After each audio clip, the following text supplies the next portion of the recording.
پھر اسی طرح آپ دیکھیے کہ استغفار کرنا جسم کے اعضاء کا کفارہ بھی ہے.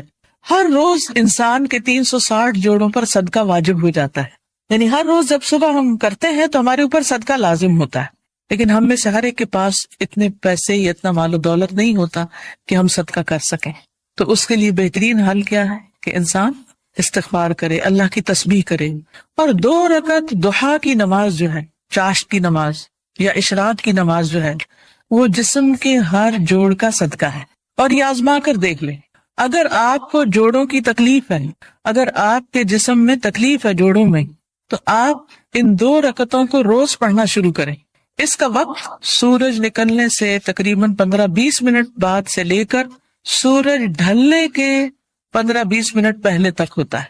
یعنی ظہر کے وقت جب سورج آتا ہے نا اوپر، تو جب تک وہ زوال سے تقریباً 15-20 منٹ پہلے تک، جیسے اگر 12:15 بجے مثلاً ہے تو زوال ہے تو 11:45 تک یا 11:55 تک آپ پڑھ سکتے ہیں. اور اس میں کیا ہے، 2 رکعتیں عام 2 نفل جیسے پڑھتے ہیں، اس کو اپنے اوپر لازم کر لیں. جب انسان یہ کفارہ ادا کر دیتا ہے تو اس کی گردن آزاد ہو جاتی ہے، وہ اپنی جان کو دوزخ سے چھڑا لیتا ہے. ہر شخص کی جان پکڑی ہوئی ہے نا، ہر شخص پکڑا ہوا ہے. اور نہ صرف یہ کہ یہ آخرت کے اعتبار سے بلکہ دنیاوی اعتبار سے بھی بہترین نسخہ ہے. آزما کے دیکھ لیں. لیکن ہم میں سے اکثر کو یہ پتہ ہی نہیں کہ روز ہم پہ صدقہ واجب ہوتا ہے. ہم صدقہ کب کرتے ہیں، صدقہ کب دیتے ہیں، اپنی جان کا صدقہ کب دیتے ہیں؟ جی، جب کوئی بیمار ہوتا ہے پھر اس کی طرف سے بکرا ذبح کرتے ہیں کہ اس جان کے بدلے جان دے دیں، بس. اور جب وہ ٹھیک ہو جاتا ہے پھر ختم کر دیتے ہیں. یہ صرف اس وقت کے لیے نہیں ہے صدقہ، یہ صدقہ روز کے لیے ہے. یہ روز صدقہ دینا ہے. اور روز آپ کے پاس اتنے پیسے نہیں ہیں، اور اگر ہے تو وہ بھی دیں، وہ بھی اللہ کے راستے میں کچھ نہ کچھ صدقہ کریں. سبحان اللہ، الحمدللہ، اللہ اکبر، لا الہ الا اللہ، استغفر اللہ، استغفر اللہ. تو اگر آپ ایک دفعہ استغفر اللہ کہتے ہیں تو ایک جوڑ کا صدقہ ہو گیا، دوسری دفعہ استغفر اللہ کہتے ہیں تو دوسرے جوڑ کا صدقہ نکل گیا، تیسری دفعہ کیا تو تیسرا نکل گیا.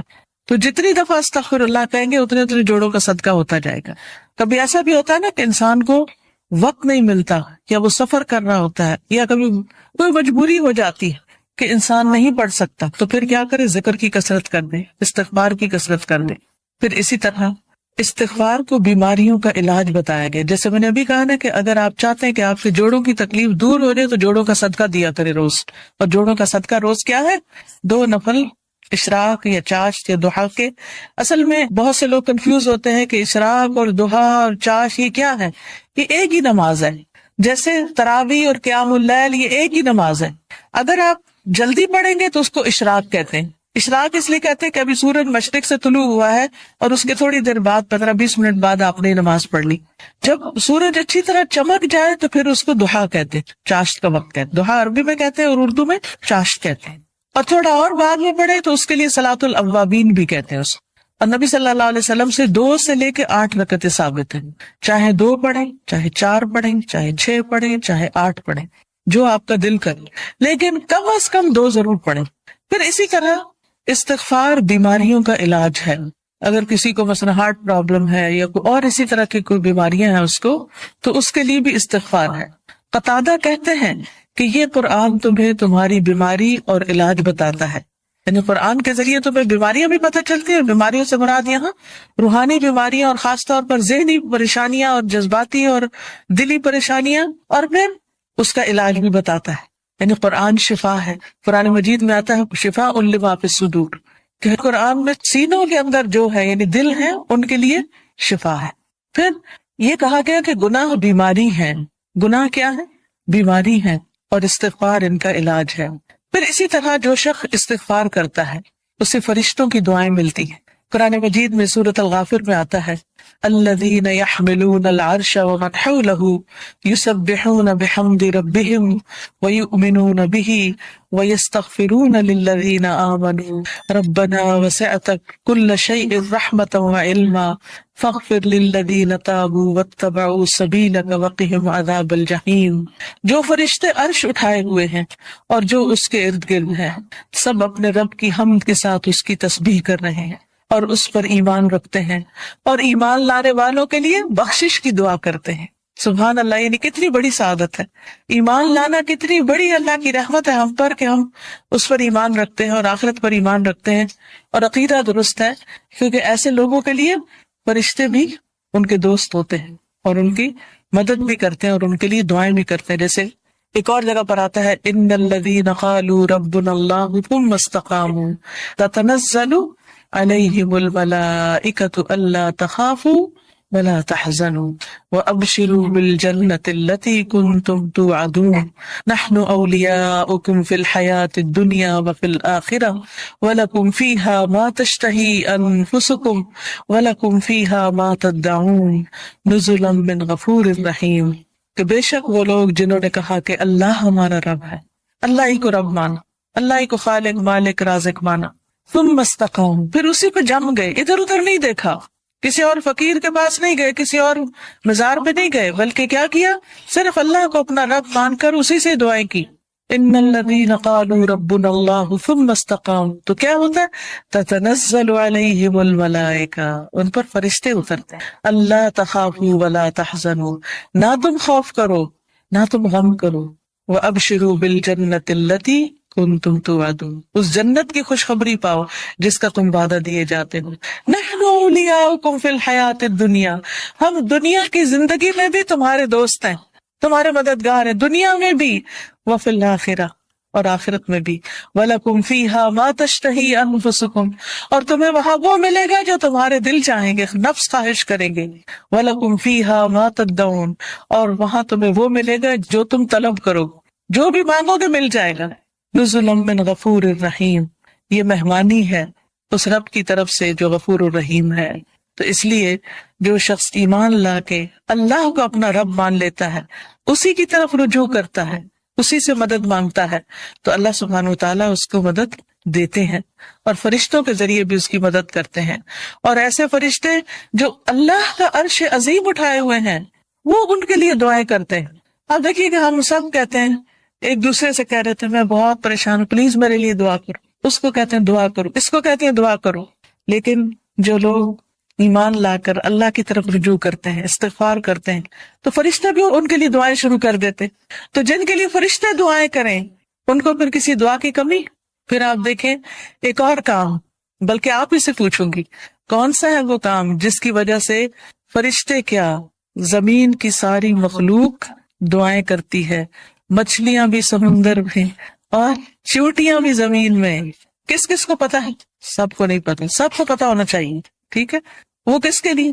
جو لوگوں کو خیر کی بات سکھائے، اچھی باتیں لوگوں کو بتائے، قرآن و حدیث کی تعلیم دے، سیکھے اور سکھائے. ایک جگہ پر سیکھنے والے کے لیے بھی آتا ہے. طالب علم کے لیے کیا خوشخبری ہے، فرشتے کیا کرتے ہیں طالب علم کے لیے؟ اپنے پر بچھاتے ہیں تواضع سے، اس کی رسپیکٹ کرتے ہیں. اور ایک اور میں آتا ہے یعنی اس کے اوپر سایہ کرتے ہیں. کتنی بڑی خوشخبری. پھر اس سے اچھا کوئی کام ہو سکتا ہے کہ ہم بھی ایسی مجلسوں میں شریک ہوں، ایسی جگہوں پر جائیں جہاں سیکھنے سکھانے کا کام ہوتا ہے، خود بھی سیکھیں، دوسروں کو بھی سکھائیں، دوسروں کے بھی کام آئیں.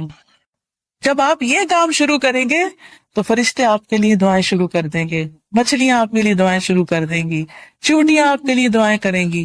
اور آپ کو پتا ہے نا کہ جب چیونٹی بھی دعا کرتی ہے تو اللہ تعالیٰ سنتا ہے. ایک دفعہ حضرت سلیمان علیہ السلام اپنے لشکر کے ساتھ نکلے کہ بارش کی دعا کریں. تو آگے گئے تو دیکھا کہ ایک چیونٹی اپنے پیٹ کے بل لیٹی ہوئی ہے اور اپنے ہاتھ اوپر کیے ہوئے ہے، اللہ سے دعا کر رہی ہے کہ یا اللہ تو پانی برسا تاکہ ہماری پیاس ختم ہو، یعنی ہم سیراب ہوں. تو حضرت سلیمان اپنے لشکر کو لے کے واپس چلے گئے کہ اللہ نے اس چیونٹی کی دعا سن لی ہے. تو پرندے بھی، درندے بھی، چیونٹیاں بھی، یہ سب دعائیں کرتے ہیں. تو اگر آپ دین سیکھنے اور سکھانے کے کام میں لگ جائیں گے اور اس کے لیے وقت نکالیں گے تو دنیا اور آخرت کی برکتیں نصیب ہوں. اور آپ کے دل میں ابھی خواہش ہوگی، اللہ اس کو پورا کر دے گا. آپ کی ضرورتیں پوری ہونے لگے گی، آپ کے مسائل حل ہونے لگیں گی، آپ کے دل کو راحت اور سکون ملے گا جو دنیا کی کسی اور چیز میں نہیں. اگر اچھے کپڑے پہننے سے سکون ملتا تو جو لوگ ہر وقت برانڈیڈ کلوتھس پہنتے ہیں، یعنی برانڈ کے کپڑے پہنتے ہیں، عام کپڑے نہیں پہنتے، پھر انہیں سب سے زیادہ خوشحال ہونا چاہیے تھا، ہے نا؟ اگر خوشی بڑے گھروں میں رہنے سے ملتی تو جو لوگ بڑے بڑے گھر بنائے ہوئے ہیں دنیا میں وہ سب سے زیادہ خوشحال ہونے چاہیے تھے. لیکن آپ دیکھیں کہ دنیا کے ایسے ممالک جہاں پر لوگوں کو ہر سہولت میسر ہے، اگر وہ خود کماتے نہیں تو گورنمنٹ ان کو وظیفہ دیتی ہے، گھر دیتی ہے، ان کے بچوں کی تعلیم کا انتظام کرتی ہے، فری میڈیکل سپورٹ ملتی ہے، لیکن اس کے باوجود وہ خودکشیاں کرتے ہیں۔ کسی چیز کی کمی نہیں، مگر دل خوش نہیں، دل میں راحت نہیں، دل میں سکون نہیں۔ اور اس کے برعکس وہ صحابہ جو پیٹ پر 3 پتھر باندھ کے کام کرتے تھے، ان کے دلوں میں خوشی تھی، سکون تھا، اطمینان تھا۔ فقر و فاقے کی وجہ سے بھی ان کے دلوں کا اطمینان اور سکون نہیں گیا۔ آج اگر ہمیں تھوڑی سی بھی کمی ہو تو ہم پریشان ہو جاتے ہیں، کسی بھی چیز کی کمی لگتی تو ہم پریشان ہو جاتے ہیں، یا پتہ نہیں کیا بنے گا، کیا ہوگا ہمارا۔ تو جو شخص اللہ کے راستے پر نکل آتا ہے، فرشتے اس کے لیے دعا کرتے ہیں۔ فرمایا جو فرشتے عرش اٹھائے ہوئے ہیں اور جو اس کے ارد گرد ہیں، سب اپنے رب کی حمد کے ساتھ اس کی تسبیح کرتے ہیں اور اس پر ایمان رکھتے ہیں، ایمان والوں کے لیے بخشش طلب کرتے ہیں اور کہتے ہیں اے ہمارے رب، تو نے اپنی رحمت اور علم سے ہر چیز کا احاطہ کر رکھا ہے، لہٰذا جن لوگوں نے توبہ کی اور تیری راہ کی پیروی کی، تو انہیں بخش دے اور دوزخ کے عذاب سے بچا لے۔ یہ فرشتوں کی دعائیں، لیکن یہ دعا کس کے لیے کرتے ہیں؟ توبہ کرنے والوں کے لیے، استغفار کرنے والوں کے لیے۔ پھر آخرت میں استغفار کرنے والوں کے درجات بلند ہوں گے، صرف اپنے لیے نہیں، اگر کوئی اپنے ماں باپ کے لیے بھی استغفار کرتا ہے، ان کی بخشش کی دعا کرتا ہے، تو ان کے درجے بھی بلند ہوتے ہیں۔ مسند احمد کی روایت میں آتا ہے رسول اللہ صلی اللہ علیہ وسلم نے فرمایا بے شک اللہ عز و جل جنت میں ایک نیک آدمی کے درجات کو بلند کرتا ہے، تو وہ پوچھتا ہے کہ اے میرے رب، میرے یہ درجات کہاں سے بلند ہوئے ہیں؟ اللہ تعالیٰ فرماتا ہے تیرے حق میں تیری اولاد کی استغفار کی وجہ سے، کہ تیرے پیچھے تیرے بچے تیرے لیے بخشش مانگ رہے ہیں۔ کیا ہم سب اپنے والدین کے لیے روز بخشش کی دعا کرتے؟ تو پھر ہم اپنی اولاد سے کیا توقع رکھتے ہیں کہ وہ ہمارے لیے کریں؟ ہاں، جو لوگ نماز پابندی سے پڑھتے ہیں وہ ضرور کرتے ہیں۔ کیسے؟ ربنا اغفر لی ولوالدی وللمؤمنین یوم یقوم الحساب۔ بس ضرورت اس چیز کی ہے کہ ہم توجہ کے ساتھ وہ دعا پڑھے، یہ نہیں کہ دھیان کہیں اور، ربنا اغفر لی ولوالدی وللمؤمنین یوم یقوم الحساب، جلدی جلدی نہ، آہستہ آہستہ اور مان کے اللہ سے۔ اللہ ہمیں اس کی توفیق عطا فرمائے اور ہمارے بچوں کو ہمارے حق میں صدقہ جاریہ بنائے۔ پھر اسی طرح جن لوگوں کے نامہ اعمال میں استغفار زیادہ ہوگا وہ بہت خوش ہوں گے، انہیں نہایت خوشی نصیب ہوگی۔ نبی صلی اللہ علیہ وسلم نے فرمایا جو شخص یہ بات پسند کرتا ہے کہ اس کا نامہ اعمال اسے خوش کر دے، یعنی وہ اپنی کتاب دیکھے اور خوش ہو جائے، تو اسے چاہیے کہ وہ کثرت سے استغفار کیا کرے، کیونکہ اس سے کیا ہوگا؟ ساری وہ چیزیں مٹ جائیں گی جو اس کے لیے پریشانی کا باعث ہوں گی۔ مثلاً آپ کچھ لکھتے ہیں اور لکھنے میں غلطی ہو جاتی ہے، پھر آپ کیا کرتے ہیں؟ اس اریز کرتے ہیں، کبھی کیا کرتے ہیں؟ اوپر وائٹر لگا دیتے۔ تو استغفار کا مطلب تو ڈھانپ دینا، یعنی غلطیاں نظر نہ آئیں۔ ہم سب غلطیاں کرتے ہیں، لیکن استغفار کرتے ہیں تو جو غلطیاں وہ بٹتی چلی جاتی، ختم ہوتی چلی جاتی، اور نامہ اعمال بہترین ہوتا جاتا ہے۔ اور قیامت کے دن انسان اپنا نامہ اعمال دیکھے گا تو اس میں بس اچھائیاں ہی اچھائیاں ہوں گی، کیونکہ برائیاں تو ساری توبہ سے صاف ہو گئی۔ تو اس وقت انسان کتنا خوش ہوگا۔ مثلاً آپ کے ٹیچر آپ کو پرچہ واپس کرے اور 100/100 نمبر ہوں، تو آپ کی خوشی کا کیا ٹھکانا ہوگا؟ بہت زیادہ خوش ہوں گے کہ میرا تو ایک بھی نمبر نہیں کٹا، سارے ادھر ہیں، کوئی ریڈ نشان نہیں ہے، کوئی کاٹا نہیں ہے۔ تو سوچئے قیامت کے دن اگر آپ دیکھیں کہ آپ کی کوئی غلطی اس میں نظر ہی نہیں آ رہی، سب صاف مٹ گئی، ڈھانپ دی گئی، تو خوشی کا کیا عالم ہوگا۔ کیونکہ سب سے زیادہ تو پریشانی اسی بات سے ہوتی ہے نا کہ پتہ نہیں وہاں جائیں گے تو کیا نظر آئے گا، اور اس پہ شرمندگی نہ ہو زیادہ۔ پھر اسی طرح عبداللہ بن بصر کی روایت ہے کہ نبی صلی اللہ علیہ وسلم نے فرمایا مبارک ہو اس کو جو اپنے نامہ اعمال میں کثرت سے استغفار پائے، کہ بہت زیادہ استغفار ہے اس میں۔ پھر اسی طرح استغفار جنت میں داخلے کا ذریعہ ہے۔ اللہ تعالیٰ فرماتے ہیں یا ایھا الذین آمنوا توبوا الی اللہ توبۃ نصوحا عسى ربکم ان یکفر عنکم سیئاتکم وَيُدْخِلَكُمْ جَنَّاتٍ تَجْرِي مِن تَحْتِهَا الْأَنْهَارُ۔ اے لوگو جو ایمان لائے ہو، اللہ کی طرف توبہ کرو، خالص توبہ، سچی توبہ، پکی توبہ، صحیح والی توبہ۔ قریب ہے کہ تمہارا رب تم سے تمہاری برائیاں دور کر دے اور تمہیں ایسے باغوں میں داخل کرے جن کے نیچے نہریں بہتی ہوں، یعنی غلطیوں کی معافی ہو جائے تو جنت کے راستے آسان ہو جائیں گے، اور اس کے لیے معافی مانگنی ہوگی، استغفار کرنا ہوگا۔ پھر اسی طرح جہنم سے بچنے کا ذریعہ بھی استغفار ہے، کیونکہ کچھ لوگ جہنم میں ڈالے جائیں گے تاکہ ان کو ان کی غلطیوں کی سزا ملے، جب وہ سزا بھگت لیں گے پھر نکال کے جنت میں بھیجے جائیں گے۔ اس وقت بھی آپ کو گرمی لگ رہی ہوگی تو دل گھبرا رہا ہوگا، یہ تو وقتی گرمی، اور ایسی بھی نہیں کہ جس سے انسان کو یعنی بہت تکلیف ہو۔ ٹھیک ہے، انکمفرٹیبل ہوتا ہے انسان، وہ الگ بات ہے، لیکن اس میں بھی انسان کیا چاہتا ہے کہ فوراً ہوا میں نکلے، تازہ ہوا میں، اور فریش ہو۔ کہاں آگ میں ہو انسان، ہم میں سے کس کے اندر ہمت ہے کہ وہ آگ کو برداشت کرے؟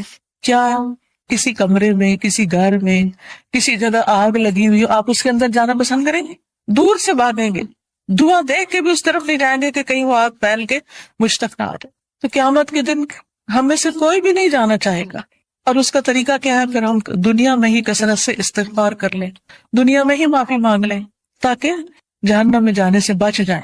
اور اگر معافی نہیں مانگتے تو لا الہ الا اللہ پڑھنے کی وجہ سے جنت میں تو انشاءاللہ جائیں گے، لیکن سزا بھگت، اور وہ سزا بہت سخت ہے، اور نہیں پتا کہ کتنے عرصے کے لیے مل جائے، کیونکہ ہر ایک کی جیل کا وقت جو ہے مخصوص ہوتا ہے۔ رسول اللہ صلی اللہ علیہ وسلم نے فرمایا، اے عورتوں کے گروہ، عورتوں سے خطاب ہے، ہم سب سے، اے عورتوں کے گروہ، صدقہ کرتی رہا کرو اور کثرت سے استغفار کرتی رہا کرو، کیونکہ میں نے دوزخ میں جانے والوں میں سے زیادہ تر عورتوں کو دیکھا ہے۔ دوزخ کی اکثر آبادی عورتوں پر مشتمل ہے۔ ان عورتوں میں سے ایک عقل مند عورت نے عرض کیا کہ ہماری کثرت سے دوزخ میں جانے کی وجہ کیا ہے؟ عورتیں کیوں زیادہ ہوں گی جہنم میں؟ آپ نے فرمایا، تم لعنت کثرت سے کرتی، نہیں دوسروں کو برا بھلا کثرت سے کرتی، گالی گلوچ، اس کو برا بھلا کہ اس کی غیبت کر، اس کے اوپر الزام لگا، یہ کر وہ کر، یعنی غلط چیزوں میں زبان کا استعمال ہونا، اور اپنے خامند کی ناشکری کرتی، اس کا کوئی احسان یاد نہیں رکھتی، اس کی کوئی اچھائی یاد نہیں رہتی۔ دیکھیے کوئی انسان کتنا بھی برا ہو لیکن اس میں بھی کوئی نہ کوئی اچھائی ہوتی ہے، تو اگر کسی میں 99 غلطیاں ہیں اور ایک اچھی چیز ہے تو کیا کرنا چاہیے؟ اس کی اچھائی کو یاد کر کے اس کا شکریہ ادا کرنا چاہیے، اس کے ساتھ احسان کرنا چاہیے، اس کی تعریف کر دینی چاہیے، کیا فلاں میں یہ اچھائی ہے۔ ہم عام طور پر کیا کرتے ہیں کہ جو ہمیں اچھا لگے اس کی تو کوئی برائی بھی ہمیں نہیں بری لگتی، اس پہ بھی ہم خوش ہوتے رہتے ہیں، واہ واہ کرتے رہتے ہیں، اور جو برا لگے اس کی کوئی اچھائی ہمیں نظر ہی نہیں آتی۔ تو یہ نہیں کرنا چاہیے۔ تو حل کیا ہے کامیابی کا؟ کہ ہم ایک طرف نیک اعمال کریں، پھر ان نیک اعمال کی حفاظت کریں، دوسری طرف گناہوں سے بچیں، اور پھر اگر ہو جائے انسان ہونے کے ناطے تو پھر کیا کریں؟ اللہ تعالیٰ سے استغفار کریں۔ اس مقصد کے لیے یہ ایک کارڈ چھپوایا گیا ہے جس میں استغفار کی دعاؤں کو اکٹھا کیا گیا۔ کس کس کے پاس ہے؟ اٹھا کے دکھائیں۔ الحمدللہ۔ اور جس کے پاس نہیں ہے وہ اسٹال سے لے بھی سکتے ہیں، ٹھیک ہے؟ تو اب آپ دیکھیے کہ جس کے پاس یہ کارڈ ہے وہ تو ٹھیک، جس کے پاس نہیں لازماً آپ کے پاس ہی ہونا چاہیے، کیونکہ یہ ساری دعائیں ہمیں زبانی یاد نہیں، اور ہم میں سے ہر ایک یہ بھی نہیں کر سکتا کہ جا کے کتابوں میں سے ڈھونڈے، پورے قرآن میں سے نکالے، کتابوں میں سے نکالے، اور پھر یہ دیکھے کہ صحیح کون سی ہے اور کون نہیں، اور پھر ان کو اکٹھا کرے۔ تو الحمدللہ اللہ کے فضل سے یہ دعائیں آپ کے لیے اکٹھی کر دی گئی۔ کوشش کریں کہ ہر روز ان دعاؤں کو آپ پڑھیں، لیکن اگر ہر روز نہیں پڑھ سکتے تو جس وقت آپ کو پریشانی ہو، بے چینی ہو، بیماری ہو، خوف ہو، گھبراہٹ ہو، مرنے کا خوف ہو، آخرت کی پکڑ کا خوف ہو، فکر ہو، آپ کے اندر بے چینی اور اضطراب آ جائے، فوراً استغفار کرنا شروع کریں۔ اس کے بغیر بھی کریں اور اس کے ساتھ بھی کریں۔ اب آپ نکالیے، میں آپ کو یہ کچھ دعائیں کہلوا دیتی ہوں تاکہ ان کا صحیح پروننسیشن آپ کو آتا ہے، صحیح تلفظ آپ کو آتا ہو۔ اس کے علاوہ یہ کچھ اور کتابیں بھی ہیں جیسے محمد صلی اللہ علیہ وسلم کے معمولات وغیرہ، پھر اسی طرح یہ نور العلم کوئی کورس شروع ہو رہا ہے، اس میں داخلے کے پیچھے سے آپ فلائر لے سکتے ہیں۔ اسی طرح قرآن و سنت سے لی ہوئی صحیح دعائیں دعا کیجیے نام کی کتاب میں ہے، بہت سی دعائیں یہاں پر ملیں گی آپ کو۔ یہ کتاب اگر آپ کے گھر میں ہو تو ہر موقع کی دعا اس میں آپ کے لیے۔ اسی طرح ذکر کے بارے میں کارڈ ہے، جادو کے بارے میں بہت سے لوگوں کے ذہن میں سوال ہوتے ہیں، پریشان رہتے ہیں، تو جادو کی حقیقت پر اور پھر اس کا علاج کیا ہے اس پر یہ کتاب ہے۔ پھر اچھا اخلاق انسان کے نامہ اعمال میں بہت بھاری نیکی ہوگی، تو اس پر یہ کہ اچھا اخلاق ہے کیا کیا کرنا ہوتا ہے، احادیث پر مشتمل یہ کتاب ہے۔ پھر اسی طرح صدقہ و خیرات جو ہے وہ بلاؤں کو ٹالتا ہے، بلا آنے سے بھی روکتا ہے، اور جب آ جائے تو اس کو بھی دور کرنے کا ذریعہ بنتا ہے۔ جیسے ایک حدیث میں آتا ہے، داؤ مرضاکم بالصدقات، اپنے مریضوں کا علاج صدقے سے کرو، اگر کوئی بیمار ہو جائے تو صدقہ کرنا شروع کر لو، تو صدقہ بھی ایک علاج ہے۔ تو یہ صدقہ خیرات کس طرح ہوتا ہے اس پہ احادیث پر مبنی یہ کتاب ہے. پھر اسی طرح رات کو سوتے وقت کے اذکار ہیں، رات کی نیند کیسی ہونی چاہیے اور کیا کرنا چاہیے کیا نہیں کرنا چاہیے، سنتیں کیا ہیں. تو یہ سونے جاگنے کے آداب اور اذکار ہیں. جو شخص صبح اور شام کے اذکار کرتا ہے اور رات ذکر کر کے سوتا ہے وہ ان لوگوں میں لکھ لیا جاتا ہے والذاکرین اللہ کثیرا والذاکرات اعد اللہ لهم مغفرۃ واجرا عظیما، کہ اللہ کا ذکر کرنے والے مرد اور بہت زیادہ اللہ کا ذکر کرنے والی عورتیں، اللہ نے ان کے لیے مغفرت اور بہت بڑا اجر تیار کر رکھا ہے. تو اللہ تعالیٰ سے بخشش پانے کے لیے کیا کریں؟ اللہ کا ذکر کریں، رات کو ذکر کر کے سوئیں. تو سارے اذکار جو مسنون کتابوں میں ہیں وہ اس میں لکھ دیے گئے ہیں. اپنے بیڈ سائڈ ٹیبل پہ رکھ دیں، دراز میں رکھ دیں، جب سونے لگے اس کو پڑھ کے پھر سوئیں. پھر اسی طرح یہ ہے کہ رسول اللہ صلی اللہ علیہ وسلم کا تعارف ہے، تعارف حبیب کے نام سے یہ کتاب ہے. آپ صلی اللہ علیہ وسلم کی ذاتی زندگی کے بارے میں اور آپ کی خصوصیات کے بارے میں احادیث کی روشنی میں کتاب مرتب کی گئی ہے، اس کو بھی آپ دیکھ سکتے ہیں. پھر یہ ایک اور استغفار کے بارے میں کتاب ہے، تم کب توبہ کرو گے، بہت ہی بہترین کتاب ہے. پھر اسی طرح یہ ہے کہ حدیث میں آتا ہے کہ جو شخص یہ چاہتا ہو کہ اس کی عمر لمبی ہو، اس کی عمر میں برکت ہو اور اس کے رزق میں برکت ہو، اسے چاہیے اپنے رشتہ داروں سے اچھا سلوک کریں. استغفار کے اوقات اور مقامات، وہ اوقات اور جگہ کہ جن میں استغفار کرنا مستحب ہے، اگرچہ توبہ کے دروازے ہر وقت کھلے رہتے ہیں، جیسے کہ نبی صلی اللہ علیہ وسلم کا فرمان ہے بلا شبہ توبہ کا دروازہ کھلا ہوا ہے، اس کو بند نہیں کیا جائے گا جب تک سورج مغرب سے طلوع نہ ہو. لیکن وہ اوقات جو دوسرے اوقات سے زیادہ بہتر ہیں اور وہ جگہ کہ جن میں دعائیں جلد قبول ہوتی ہیں، ان میں سے چند اوقات مدرجہ ذیل ہیں. نمبر 1، سحری کا وقت، والمستغفرین بالاسحار، اور پچھلی رات کو بخشش مانگنے والے لوگ ہیں. اور اللہ سبحانہ وتعالیٰ کا ارشاد ہے وبالاسحار هم یستغفرون، اور یہ لوگ بوقت سحر استغفار کیا کرتے تھے. اور نبی کریم صلی اللہ علیہ وسلم نے فرمایا کہ میرا رب رات کے آخری تہائی حصے میں ہر رات دنیا سے قریب والے آسمان پر نازل ہوتا ہے اور کہتا ہے کون ہے جو مجھے پکارے اور دعا کرے اور میں اس کی دعا قبول کر لوں، کون ہے جو مجھ سے سوال کرے اور میں اسے عطا کروں، کون ہے جو مجھ سے مغفرت طلب کرے اور میں اسے بخش دوں. تو اس وقت ہمیں صرف سوتے نہیں رہنا چاہیے بلکہ اللہ تعالیٰ سے بخشش مانگ لینی چاہیے کہ اللہ مجھے ضرورت ہے کہ میرے گناہ معاف کر دیے جائیں تاکہ آخرت کے عذاب سے بچ سکوں. اور انہی اوقات میں سے ہے کہ نماز کے دوران اور اس کے فوراً بعد استغفار کرنا. انہی میں سے ہے کہ تکبیر تحریمہ اور سورۃ فاتحہ کے درمیان دعا کا پڑھنا.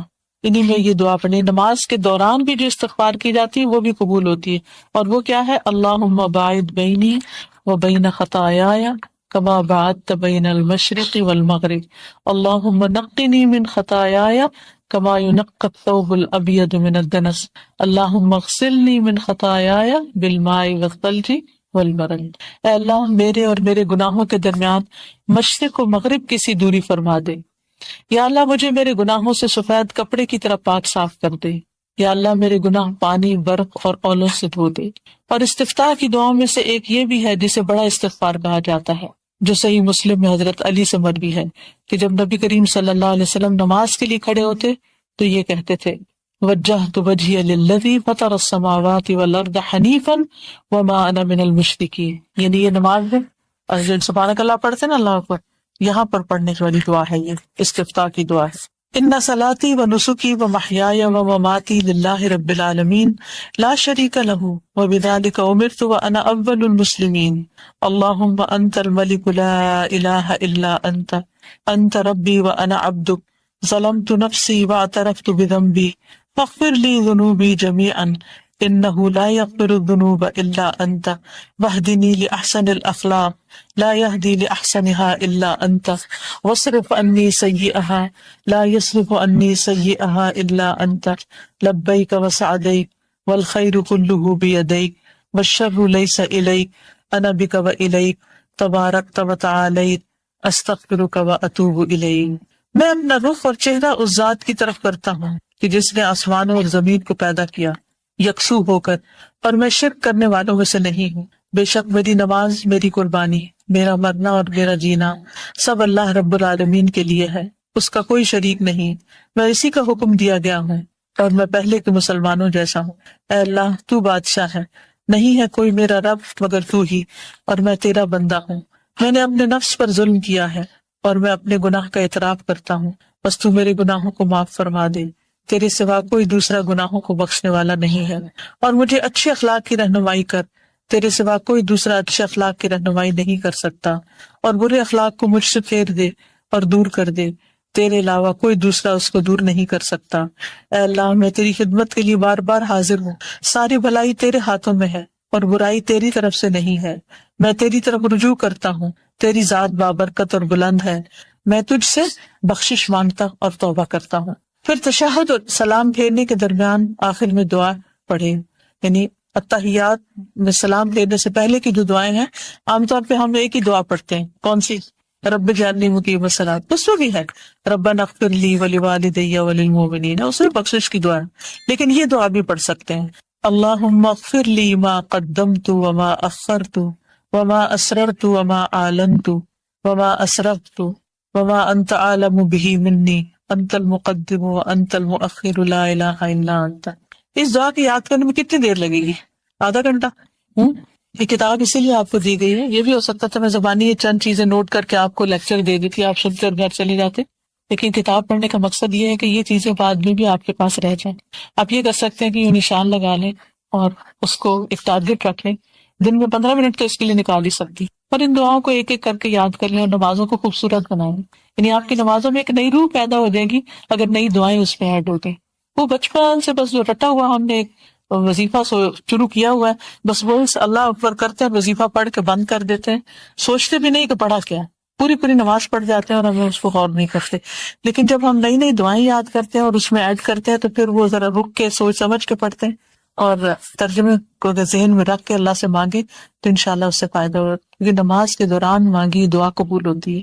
مسلم کی ایک دوسری روایت میں ہے کہ جب آپ سلام پھیرتے تو اس دعا کو پڑھتے، اللہم اغفر لی ما قدمت وما اخرت وما اسررت وما اعلنت وما اسرفت وما انت عالم به منی انت المقدم وانت المؤخر لا الہ الا انت، یعنی دونوں طرح آپ پڑھ سکتے ہیں، اور اگر نہیں یاد ہوتی یاد کرنے کے باوجود تو آپ کیا کریں، جہاں آپ نے نماز کی جگہ بنائی ہوئی وہاں کوئی چھوٹا سا ایک ٹیبل رکھ دیں، چھوٹا سا کوئی اسٹینڈ سا رکھ دیں، اس میں آپ اپنی استغفار کے کارڈ، دعاؤں کے، اور میں نے اپنی یہ کتاب اس کے ساتھ ہی رکھی ہوئی، اور پھر کتاب کھول لیتی ہوں، جو بڑی بڑی دعائیں ہیں جو یاد نہیں ہوئی ابھی تک وہ دیکھ کے بھی پڑھ لیتی، کیونکہ انسان ان کو مانگنے سے محروم نہ رہے، یعنی اگر نہیں حافظے میں تو کم از کم دیکھ کے پڑھ لیں۔ نبی صلی اللہ علیہ وسلم اپنے رکوع میں یہ کہتے تھے، سبحانک اللہم ربنا و بحمدک اللہم اغفر لی، اے اللہ، اے ہمارے رب، تیری ذات پاک ہے اور تعریف تیرے لیے ہے، اے اللہ تو مجھے بخش دے۔ اور انہی اوقات اور جگہوں میں سے سجدے کے دوران استغفار کرنا ہے۔ سب سے پہلے تو ہم دیکھتے ہیں کہ قرآن ہمیں بتاتا ہے کہ اہل کتاب، پیپل آف دا بک، پڑھے لکھے لوگ، وہ کیا کرتے ہیں، الم تر الی الذین اوتوا نصیبا من الکتاب یؤمنون بالجبت والطاغوت، کیا تم نے دیکھا ان لوگوں کو جنہیں کتاب دی گئی یا کتاب کا ایک حصہ دیا گیا، وہ کیا کرتے ہیں، جبت اور طاغوت پر ایمان رکھتے ہیں۔ اچھا، یہ جبت کیا چیز ہے؟ بے حقیقت، بے اصل اور بے فائدہ چیز کو جبت کہتے ہیں، بے اصل اور بے حقیقت۔ اب یہ جتنے شگون ہیں یہ سب بے اصل ہیں، بے حقیقت ہیں، اور اسلام کی زبان میں کہانت، فال گیری، ٹونے ٹوٹکے، شگون اور سارے قسم کے وہمی خیالات اور باتیں اور سپرسٹیشنز اور توہمات، یہ سب کچھ کا ملغوبہ جبت کہلاتا ہے، یعنی جن باتوں کی کوئی اصل ہے ہی نہیں ان کو اپنے سر پہ سوار کر لینا۔ مثلاً کوئی چھوٹی سی بھی تکلیف ہوئی، طبیعت خراب ہے، بس ضرور مجھے نظر لگ گئی، کوئی دو لوگوں کے تعلقات خراب ہیں، ان پہ تو جادو ہو گیا ہے۔ یعنی پہلا خیال جو کسی بیماری تکلیف میں جاتا ہے وہ عموماً بے حقیقت باتوں کی طرف جاتا ہے جن کی کوئی اصل نہ ہو، اور پھر ان بدگمانیوں کی وجہ سے آپس میں پیار محبت کے رشتے ختم ہو کے رہ جاتے ہیں۔ فلاں بیٹھا ہوا تھا، وہ مجھے دیکھ رہا تھا، بس اسی کی نظر لگی ہوگی، چاہے وہ عزیز ترین دوستی کیوں نہ ہو، آئندہ سے اس کے بارے میں دل میں میل رکھ لی، دل میں کوئی بدگمانی رکھ لی، اس سے وہم آنے لگا، اس سے خوف آنے لگا، اس کا آنا منحوس ہونے لگا، اچھے بھلے کام رک گئے، تعلقات ختم ہو گئے، بات کی حقیقت کچھ بھی نہیں۔ اور یہ سب کون کرتے ہیں؟ الذین اوتوا الکتاب، جنہیں کتاب ملی۔ اور آج ہم مسلمانوں کا حال بھی یہی ہے، قرآن کے ہوتے ہوئے، سنت واضح کے ہوتے ہوئے یہ سب کچھ ہو رہا ہے۔ رسول اللہ صلی اللہ علیہ وسلم نے فرمایا، پرندے کے نام سے کنکری پھینک کر خط کھینچ کر یعنی زائچے بنا کے، پرندہ اڑا کے پھال لینا، سب جبت میں شامل ہے۔ جبت میں کیا کچھ شامل ہے؟ پرندے کے نام سے، پھر کنکری پھینک کے یا لکیر لگا کے یا پرندہ اڑا کے پھال لینا، یہ سب کچھ شامل ہے۔ حضرت عمر رضی اللہ تعالیٰ عنہ کہتے ہیں کہ جبت سے مراد سحر ہے، جادو ہے، اور جادو کے بارے میں آپ نے فرمایا جس نے جادو کیا اس نے گویا کفر کیا۔ جادو تو ہمارے ایمان کا دشمن ہے، اور آپ صلی اللہ علیہ وسلم نے دھاگوں پہ پڑھ کے گرہ لگانے کو بھی جادو قرار دیا ہے۔ یہ نہیں کہ کسی جادوگر کے پاس جا کے آپ جادو کرا کے آئیں، بنگالی جادوگر یا کالا جادوگر، لیکن اگر آپ گھر میں بیٹھ کے خود دھاگوں پہ کچھ پڑھ پڑھ کے گرہ لگا رہے ہیں تو یہ بھی جادو کی قسم ہے۔ اور یہ سمجھنا کہ اس سے کوئی چیز رک جائے گی یا کوئی کھل جائے گی، یہ سب بیکار کی باتیں ہیں۔ اور خاص طور پر نجومیوں کے پاس اور جادوگروں کے پاس جانے سے ہمیں منع کیا گیا ہے، اور ان پر اعتقاد رکھنے سے منع کیا گیا ہے۔ اور اس میں آپ دیکھیے کہ آپ صلی اللہ علیہ وسلم نے واضح الفاظ میں فرمایا ہے۔ حضرت حفصہ رضی اللہ تعالی عنہا فرماتی ہیں کہ رسول اللہ صلی اللہ علیہ وسلم نے فرمایا، جو شخص کسی کاہن یا نجومی کے پاس آیا اور اس سے کوئی بات پوچھی اور اس پر یقین کر لیا تو اس کی 40 راتوں کی نمازیں قبول نہ ہوں گی۔ یہ صحیح مسلم کی روایت ہے۔ ابو داؤد کی روایت ہے، حضرت ابو ہریرہ رضی اللہ تعالی عنہ سے روایت ہے کہ رسول اللہ صلی اللہ علیہ وسلم نے فرمایا، جو شخص کسی کاہن کے پاس آیا اور جو کچھ کاہن نے بتایا اس کی تصدیق کی، اس کو سچ مانا، تو گویا محمد صلی اللہ علیہ وسلم پر جو کچھ نازل ہوا اس سے اس نے انکار کر دیا۔ یعنی آپ پر اتری ہوئی تعلیمات کا گویا اس نے انکار کر دیا۔ کس نے؟ جو غیب کے حالات معلوم کرنے کے لیے کسی کاہن یا جادوگر کے پاس جائے، جو غیب کے حالات معلوم کرنے کے لیے کسی کاہن یا جادوگر کے پاس جائے۔ ایک اور حدیث میں آتا ہے، طبرانی کی روایت ہے، جو شخص کسی نجومی یا کاہن کے پاس اس لیے گیا کہ علم غیب معلوم کرے، پھر اس سے کوئی بات پوچھی تو 40 راتوں تک اس کی توبہ قبول ہونے سے رکی رہتی ہے، اور اگر اس نے نجومی کی بات کی تصدیق کر دی تو اس نے کفر کیا کہ ہاں اس نے تو بالکل سچ کہا اور یہ تو ایسا ہوگا، اور پھر وہ اس وہم کا شکار بھی ہو جائے۔ اچھا، یہاں ایک اور وضاحت کرنا چاہوں گی کہ بعض اوقات ایسا بھی ہوتا ہے کہ نجومیوں کی کچھ باتیں ہمیں حقیقت معلوم ہوتی ہیں، وہ جو کوئی تیر تکے چلاتے ہیں اس میں کچھ نہ کچھ باتیں بعض اوقات درست بھی نکل آتی ہیں، پھر انسان کا اعتقاد اور زیادہ ان پہ پختہ ہونے لگتا ہے۔ اچھا، بعض اوقات آپ نے دیکھا ہوگا کچھ لوگ کافی ریڈنگ کرتے ہیں، کافی ریڈرز جن کو کہتے ہیں، کافی میں قسمت تلاش کرتے ہیں، بعض لوگ بالوں کو دیکھ کے کچھ بتاتے ہیں، بعض اور اسی طرح کی باتوں کے ذریعے لوگوں کو ان کے حالات بتاتے رہتے ہیں، قسمت بتاتے رہتے ہیں، بعض اوقات ہاتھ کی لکیریں دیکھ کے بتاتے ہیں، بعض اوقات اور کچھ قیافے کرتے رہتے ہیں اور اس سے غیب کی خبریں دیتے رہتے ہیں۔ تو بات یہ ہے کہ ایسا بھی ممکن ہے کہ اللہ تعالیٰ کسی کو کوئی علم ان علوم میں سے دے دے اور وہ بندہ ہمارے لیے ایک آزمائش ہو، بالکل ایسے ہی جیسے بابل کے شہر میں ہاروت ماروت کو اتارا گیا تھا، اور وہ سحر جانتے تھے اور سکھاتے تھے اور بتاتے تھے کہ دیکھو ہم تو فتنہ آزمائش ہے، ایسا مت کرو، لیکن لوگ پھر بھی سیکھتے تھے اور اپنا جا کے ایمان بیچتے تھے۔ قرآن پاک میں آتا ہے نا، وَمَا يُعَلِّمَانِ مِنْ أَحَدٍ حَتَّى يَقُولَا إِنَّمَا نَحْنُ فِتْنَةٌ فَلَا تَكْفُرْ، ہم تو فتنہ ہیں، مت کفر کرو، لیکن لوگ ہاتھ دھو کے ایسے لوگوں کے پیچھے پڑ گئے۔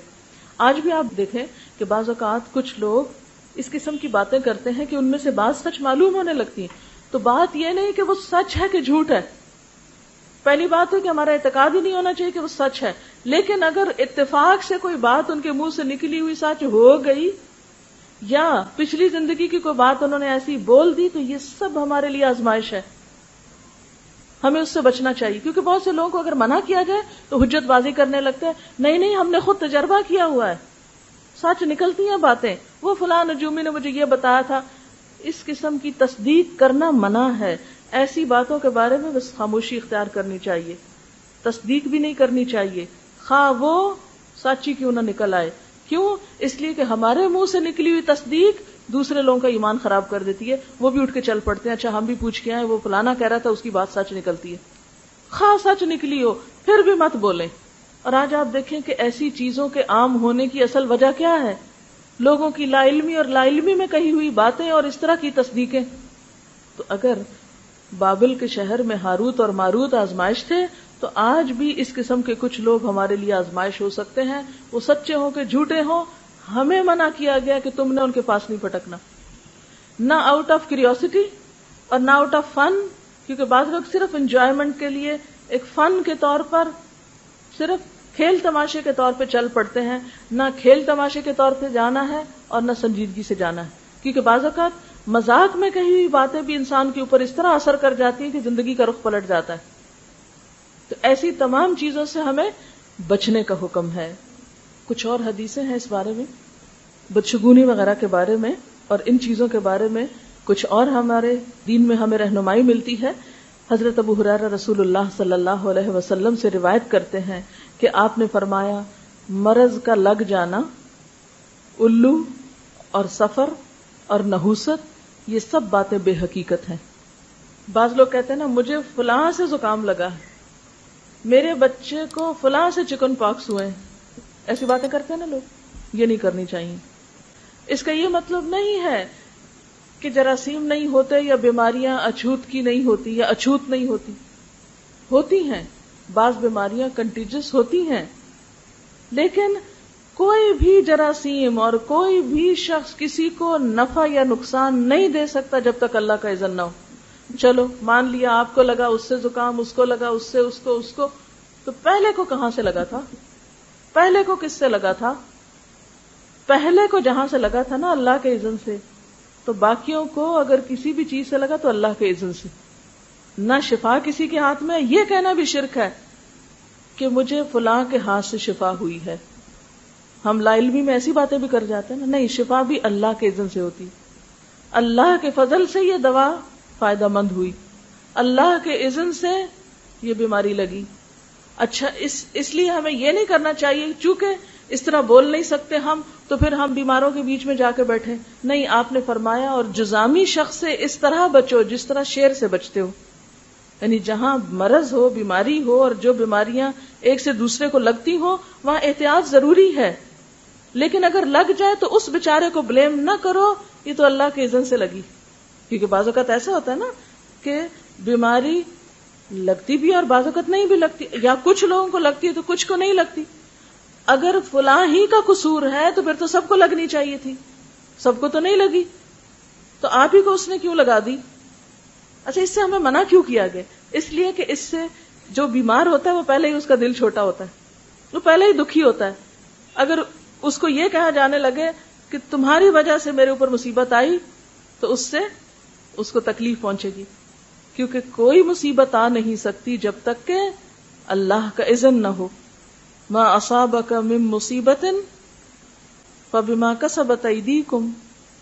اپنی کمزوری، اپنی کوتاہی ہو سکتی ہے، خود کی بے احتیاطی ہو سکتی ہے، تو دوسروں کو اس طرح ستانا نہیں چاہیے، دکھ نہیں دینا چاہیے، پریشان نہیں کرنا چاہیے. پھر آپ نے فرمایا الو سے بدشگونی نہ لی جائے. مجھے نہیں معلوم کہ الو یہاں بھی کوئی نحوست کا نشان ہے یا نہیں، لیکن عربوں کے ہاں یہ منحوس جانور تھا، اس سے نحوست سمجھی جاتی تھی. یعنی الو کو اپنے لیے منحوس سمجھتے تھے اہل عرب، یا الو کا بولنا نحوست کی علامت تھی. جیسے ہمارے یہاں بعض اوقات بلی کا رونا یا بلی کا بولنا اس کو بھی منحوس سمجھا جاتا ہے. اسی طرح آپ نے سفر کو منحوس سمجھنے سے خود منع فرمایا ہے، سفر کو منحوس سمجھنے سے منع فرمایا ہے. اور اسی طرح کسی بھی چیز میں نحوست تلاش کرنا منع ہے. یہ بخاری کی روایت ہے.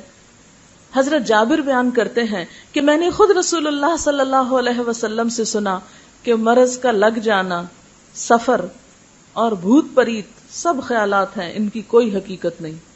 صحیح مسلم کی روایت ہے. اس میں مرض کا لگ جانا یہ بھی انسان کا وہم ہوتا ہے کہ مجھے فلاں سے لگی. سفر کا مہینہ منحوس ہے، یہ بھی انسان کے محض خیالات ہیں. اور بھوت پریت، یہ بھوت پریاں کوئی چیز نہیں ہے. جن ہیں، بھوت پری کوئی چیز نہیں ہے. ہمارے ہاں کتنی بھوتوں کی کہانیاں مشہور ہیں، پریوں کی کیسی کیسی کہانیاں اور پرستان مشہور ہیں.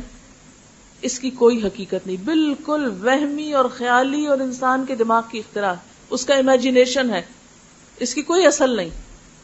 اسی طرح حضرت ابو ہریرہ رضی اللہ تعالی عنہ رسول اللہ صلی اللہ علیہ وسلم سے روایت کرتے ہیں کہ آپ نے فرمایا مرض کا لگ جانا، الو، نچھتر اور سفر، یہ سب وہم پرستی کی باتیں ہیں، ان کی کوئی حقیقت نہیں. یعنی ستاروں وغیرہ سے بھی نحوست لینا یا ستاروں کا اپنی زندگی پہ اثر سمجھنا یہ بالکل بے حقیقت بات ہے. کیونکہ بعض اوقات لوگ سٹارز میں بڑے کھوئے رہتے ہیں. تمہارا سٹار کون سا ہے، اس کا سٹار کیا ہے، شادی سے پہلے سٹار معلوم کرتے ہیں کیا ہماری آپس میں بنے گی کہ نہیں بنے گی، ذائچے نکلواتے ہیں، تاریخوں کو منحوس سمجھتے ہیں، دنوں کو منحوس سمجھتے ہیں. یہ سب وہمی اور خیالی باتیں ہیں. آپ نے فرمایا ان کی کوئی حقیقت نہیں. حضرت بریدہ سے روایت ہے رسول اللہ صلی اللہ علیہ وسلم بدشگونی نہیں لیا کرتے تھے. رسول اللہ صلی اللہ علیہ وسلم کے پاس فالگیری کا ذکر کیا گیا تو آپ نے فرمایا ان میں سب سے اچھی چیز تو نیک فال ہے. اگر فال لینی ہی ہے تو کیا کرو، نیک فال لو. نیک فال کیا کہ مثلاً کوئی نیک کام ہو تو انسان اس کو اپنے لیے خوش قسمتی کی علامت سمجھے کہ شکر ہے نیکی کی توفیق ہو گئی، یا کسی نیکی کی جگہ پہ جانے یا کسی نیک انسان سے ملاقات یا نیک لوگوں کی صحبت، اس کو اپنی خوش قسمتی کی علامت سمجھے. مثلاً اللہ تعالیٰ اگر آپ کو حرم پاک لے جائے، اپنے گھر لے جائے، یا آپ کو نیک لوگوں کی صحبت مل جائے، قرآن کی تعلیم مل جائے، تو یہ سب کیا ہے، یہ خوش قسمتی کی بات ہے. پھر اسی طرح آپ نے فرمایا اور بدفعلی کسی مسلمان کو کام سے نہ روکے، پس جب تم میں سے کوئی شخص ناگوار چیز دیکھے تو یہ دعا پڑھے، اللہم لا یأتی بالحسنات الا انت ولا يدفع السیئات الا انت ولا حول ولا قوت الا بک. کیا معنی ہے، یا اللہ تیرے سوا کوئی بھلائیاں نہیں پہنچاتا اور تیرے سوا کوئی برائیاں نہیں ٹالتا، اور برائیوں یعنی مصیبتوں سے بچنا اور نیکی کی قوت سے بہرہ ور ہونا تیری ہی توفیق سے ممکن ہے. یعنی یہ سب کچھ تیری ہی طرف سے ہوتا ہے. اور جہاں تک ستاروں کا تعلق ہے تو اب تو سائنس نے بھی اس بات کو ثابت کر دیا ہے کہ یہ سب کچھ بالکل فراڈ ہے، اس کی کوئی حقیقت نہیں. وہ ایک شعر اسی سے ملتا جلتا ہے، یہ ستارے تیری تقدیر کی خبر کیا دیں گے، یہ ستارے تیری تقدیر کی خبر کیا دیں گے، یہ تو خود گردش افلاک میں ہے خار و زبوں. یعنی ان کا تو اپنا حال برا ہے، گھوم گھوم کے یہ تمہاری تقدیر کہاں سے بتائیں گے. جو ستارے اپنی منزل نہیں جانتے اور خود چکر میں ہیں اور خود گھوم ہی رہے ہیں، وہ ہماری قسمت کہاں سے سنواریں گے، ہمیں کہاں سے فائدہ پہنچائیں گے. اور پھر آپ دیکھیے کہ یہ جو بات ہے نا کہ یہ جو ہاروسکوپ اور سٹارز اور ان کے پیچھے پڑے رہنا اور ان کی وجہ سے وہم کا شکار ہونا اور اخبار میں جھٹ سے سب سے پہلے کھول کے دیکھنا اچھا یہ ہفتہ ہمارا کیسے گزرے گا، اور مختلف لوگوں سے معلوم کرنا، اور سال شروع ہونے سے پہلے ہی سارے سال کی کتاب خرید کے رکھ لینا، اور قرآن کا اتنی پابندی سے مطالعہ نہ کرنا جتنا ایسی کتابوں کا. کیونکہ میں خود دیکھا ہوا لوگوں کو وہ اتنی موٹی موٹی انگریزی کی کتابیں لے لیتے ہیں، وہ ہر روز کھول کے بیٹھے ہوتے ہیں، اچھا آج کیا ہوگا میرے ساتھ، اس مہینے میں کیا ہوگا، اس سال میں کیا ہوگا، زندگی کے کون کون سے سال بڑے خوش قسمتی کے ہیں، بہت اچھے گزریں گے، اور کون کون سے سال بھاری ہوں گے، اور کون سا دن بڑا بھاری ہوگا. یہ سب بے حقیقت باتیں. وہ اسباب جو توبہ کی طرف دعوت دیتے ہیں اور اس پر قائم رکھتے ہیں. جب اللہ سبحانہ و تعالی کسی بندے کے ساتھ خیر کا ارادہ کرتا ہے، میسر کر دیتا ہے اس کو سبب، اسباب اس کے لیے آسان کر دیتا ہے، جو اس کا ہاتھ پکڑ لیتے ہیں توبہ کے مقام تک لے جانے کے لیے، اور اس پر اس کی مدد کرتے ہیں، اور اس کے لیے استمرار کو یعنی مسلسل چلتے رہنے کو مزین کرتے ہیں، اور اس چال کی پیروی کرنے یعنی مسلسل چلنے کو، یعنی اس کو بیوٹیفائی بھی کرتے ہیں اور اس پر مسلسل چلاتے بھی رہتے ہیں، اور اس پر اس کی مدد کرتے ہیں کہ وہ کٹ کے نہ رہ جائے، کٹ نہ جائے. مراد اس سے یہ ہے کہ جب اللہ تعالیٰ کسی کے ساتھ بھلائی کا ارادہ کرتے ہیں تو اس کے لیے سبب بنا دیتے ہیں، آسان کر دیتے ہیں. کس چیز کو آسان کر دیتے ہیں؟ ان وسائل کو، ذرائع کو جو انسان کو توبہ کے مقام پہ لے جاتے ہیں، اور پھر انسان ان اسباب کی مدد سے اس راستے پر چلتا رہتا ہے اور وہ راستہ اس سے چھوٹتا نہیں ہے. نمبر 1، محاسبۃ النفس، نفس کا محاسبہ کرنا. اور وہ مقام ہے تمیز کرنے کا جو بندے کے لیے ہے یعنی اس کا حق ہے، اور جو اس پر یعنی ذمہ داری ہے. یعنی محاسبہ نفس سے انسان کو کیا پتہ چلتا ہے کہ میرا کیا حق ہے، مجھے کیا ملنا چاہیے، اور اللہ کا کیا حق ہے، مجھ پر کیا ذمہ داری ہے. دوسروں کے بارے میں اپنی ذمہ داریوں کو وہ محسوس کرنے لگتا ہے اور فرق جانتا ہے. اور یہ چیز بندے کو مدد دیتی ہے توبہ پر، اور اس کی محافظت کرتی ہے اس بات پر اس کے واقع ہونے کے بعد. یعنی محاسبہ نفس توبہ پر قائم رکھنے میں مددگار ہوتا ہے.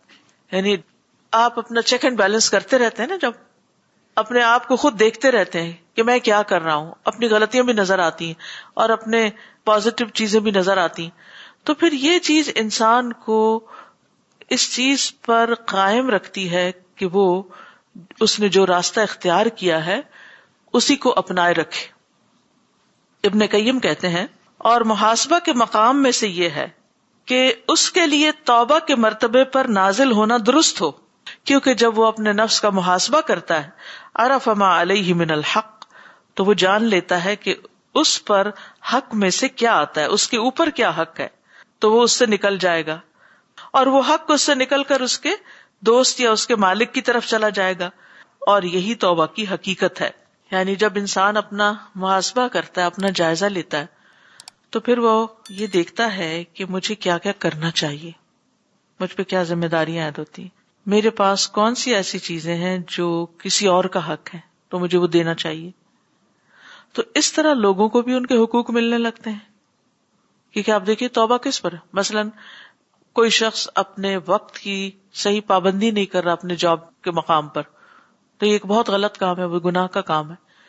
کہ آپ جس جگہ سے ایک تنخواہ لے رہے ہیں، کوئی چیز آپ کو وہاں سے مل رہی ہے، تو اس کے ایکول عوض آپ کو ایک کام کرنا ہے، کوئی پروجیکٹ پورا کرنا ہے یا آفس میں ایک خاص وقت پر جانا ہے. جب انسان اپنا وہ وقت پورا نہیں کرتا تو اس کے دل میں گلٹی تو ہوتی ہے کہ میں اپنا ٹائم پورا نہیں کر رہا، یا جو میرا کام ہے اسے صحیح طرح انجام نہیں دے رہا. تو انسان کا اپنا ضمیر اس کو بتاتا ہے کہ تم کمی کر رہے ہو، کوتاہی کر رہے ہو. تو جب انسان توبہ کرتا ہے تو کیا ہوتا ہے، وہ اپنی ذمہ داری صحیح طور پر ادا کرنے لگتا ہے. جب یہ ذمہ داری ادا کرنے لگتا ہے تو یہ صاحب حق کو اس کا حق دے رہا ہوتا ہے. یعنی جس سے وہ پیسے لے رہا ہے اس کے بدلے میں اس کو وہ کام کر کے بھی دے رہا ہے. تو یہ توبہ اس طرح انسان کو اپنے فرائض پورا کرنے میں مدد دیتی ہے اور دوسروں کے حقوق ان تک پہنچانے میں. اور تحقیق کہ توبہ دو محاسبوں کے بیچ میں ہے. ایک محاسبہ توبہ سے پہلے جو توبہ کے کرنے کو واجب قرار دیتا ہے، اور ایک محاسبہ اس کے بعد جو اس کی حفاظت میں مدد دیتا ہے یا اس کی حفاظت کا مطالبہ کرتا ہے یا اس کا تقاضا کرتا ہے. یعنی ایک وقت وہ ہوتا ہے محاسبہ کرنے کا یا اپنے اوپر چیک رکھنے کا کہ جب انسان اپنی غلطیاں دیکھنا شروع کر دیتا ہے، اور پھر وہ توبہ کرتا ہے اور غلطیوں کا ازالہ کرتا ہے. ازالہ کرنا جب شروع کر دیتا ہے اور سچی توبہ کر لیتا ہے تو پھر وہ اس بات پر بھی نظر رکھتا ہے، چیک رکھتا ہے اپنے کہ کہیں میں دوبارہ سلپ تو نہیں ہو رہا، کہیں پیچھے تو نہیں پلٹ رہا، کہیں وہی چیزیں دوبارہ تو نہیں میرے اندر آ رہی جن کو میں نے چھوڑا تھا. کہنے کا مطلب یہ ہے کہ انسان جب کوئی گناہ کرتا ہے، جیسے ماں باپ کو حق نہیں دے رہا اس کا، ایک مثال ہے، یا شوہر کو حق نہیں دے رہا، ماں باپ کو تو ہم پھر بھی دے دیتے ہیں، شوہر کا حق وہ ادا کرنا مشکل لگتا ہے اور انسان کو احساس بھی ہوتا ہے کہ میں زیادتی کر رہا ہوں. تو پھر جب انسان پھر اپنا محاسبہ کر رہا ہوتا ہے نا، اور جب محاسبہ کر رہا ہے تو اس کو غلطی نظر آ جاتی ہے، ساری سچویشن کو انالائز کر رہا ہے، پھر وہ توبہ کر لیتا ہے اور حق دینے لگتا ہے. اب حق دینے کے بعد، توبہ کرنے کے بعد، حالات درست ہونے کے بعد ان کو مینٹین بھی کرتا ہے. ایک محاسبہ کرتا ہے گناہ سے توبہ کرنے سے پہلے، اور ایک کرتا ہے بعد میں کہ میں کہاں کھڑا ہوں، میں اس کو مینٹین بھی کر رہا ہوں یا نہیں، کہیں ایسا تو نہیں کہ واپس میں وہیں پلٹ جاؤں. کیونکہ بہت چانسز ہوتے ہیں نا. اپنے نفس کو کنٹرول کرنا دنیا کا مشکل ترین کام ہے. دوسروں کو کنٹرول کرنا تو سب کا شوق ہوتا ہے، لیکن اپنے کو کنٹرول کرنے پر کوئی توجہ نہیں کرتا. اور یہ جو سیلف کنٹرول ہے، اٹس ریئلی ہارڈ. نمبر 2، گناہوں کی سزا کے بارے میں یا گناہوں کے جو انجام ہیں ان کے بارے میں غور کرنا. یہ چیز انسان کو توبہ پر جمائے رکھتے ہیں کہ اگر میں یہ گناہ کرتا رہا تو بنے گا کیا. انسان جب جان لیتا ہے کہ گناہوں کا جو انجام ہے، سزا بہت کبھی ہوتی ہے، انجام برا ہوتا ہے، اور بدلہ وہی ہوگا جو گھات لگائے ہوئے انسان کا ہوتا ہے، یہ چیز اس کو شروع سے ہی گناہوں کو چھوڑنے کی دعوت دیتی ہے. والتوبۃ الی اللہ، اور اللہ کی طرف توبہ کی اگر اس نے کوئی اس میں سے کسی چیز کا ارتکاب کر لیا ہو. ابن الجوزی کہتے ہیں عقل کی فضیلت، عقل کی برتری انجام پر غور کرنے کے ساتھ ہے. سبحان اللہ. آج ہم اسٹیون کوے کو پڑھتے ہیں اور وہ کہتا ہے کیپ اینڈ ان مائنڈ، اور پھر آپ کام شروع کریں تو آپ سکسیسفل پیپل میں سے ہیں. یعنی جو 7 ہیبٹس آف سکسیسفل پیپل ہیں ان میں سے ایک ہیبٹ یہ بھی ہے کہ کوئی کام شروع کرنے سے پہلے اس کے انجام کو اوپر نظر رکھو کہ نتیجہ کیا نکلے گا. اب کئی 100 سال پہلے ابن الجوزی نے یہی بات کہی تھی کہ اصل عقل مند وہی ہے جو کام کے انجام پر نظر رکھتا ہو کہ یہ جو بھی میں کر رہا ہوں اس کا نتیجہ کیا نکلنے والا ہے، اور پھر وہ وہاں قدم رکھتا ہے. عقل مند انسان بھی کسی بھی کام میں قدم رکھنے سے پہلے اس کو ٹیسٹ کرتا ہے. جیسے پانی میں اگر گرم میں اپنے ہاتھ ڈالنا تو پہلے ایسے تو پورا ہی ڈال دیتے، کیا ذرا سا ٹیمپریچر دیکھتے پھر اس کے بعد اس میں پورا ہاتھ ڈالتے ہیں، یا جو بھی اس کے ساتھ کرنا کرتے ہیں. تو عقل مند وہی ہے جو کاموں کے انجام پر نظر رکھ کے کوئی کام کرے. تو جو کم عقل ہوتا ہے وہ تو بس حال کو دیکھتا ہے، حاضر کو دیکھتا ہے، اور وہ اس کے انجام کو نہیں دیکھتا. بے شک چور وہ دیکھتا ہے کہ مال مل رہا ہے اور ہاتھ کٹنے کو بھول جاتا ہے. اسی طرح شرابی اس لمحے کا مزہ لے رہا ہوتا ہے اور وہ بھول جاتا ہے کہ دنیا اور آخرت کی آفات میں سے وہ کیا کیا چنے گا، یعنی کیسی کیسی کھیت کاٹے گا. اسی طرح زنا کا حال ہے، کیونکہ انسان بس وہ دیکھتا ہے کہ میری خواہش پوری ہو جائے، اور وہ بھول جاتا ہے کہ دنیا کی رسوائی میں سے وہ کیا کیا چنے گا جو حد اس پہ نافذ ہوگی. تو ان چیزوں کو باقی پر بھی قیاس کر لو. قیاس کا مطلب قیاس کر لو. اس بیان کو منتبہ ہو جاؤ یا متنبہ ہو جاؤ انجام کے بارے میں. ایسی لذت کو ترجیح نہ دو جس سے بہت سی خیر فوت ہو جائے، جو انسان کو بہت سی بھلائی سے محروم کر دے. یعنی انسان کو عقل مند ہونا چاہیے، چھوٹے فائدے یا چھوٹی خواہش پورا کرنے کے نتیجے میں بڑے بڑے نقصان مول نہیں لینے چاہیے. نمبر 3، قرآن میں غور و فکر کرنا. قرآن اللہ کی روشن کتاب ہے، اس میں ہدایت اور نور ہے، اور ہر فتنے سے نکلنے کا راستہ ہے. کس میں؟ قرآن میں. کیا کیا ہے؟ روشنی ہے، ہدایت ہے، نور ہے، ہر فتنے سے نکلنے کا راستہ ہے. خواہ اس میں شہوت اور شبہے کے فتنے ہوں، شکوک و شبہات ہوں، یا خواہشات ہوں.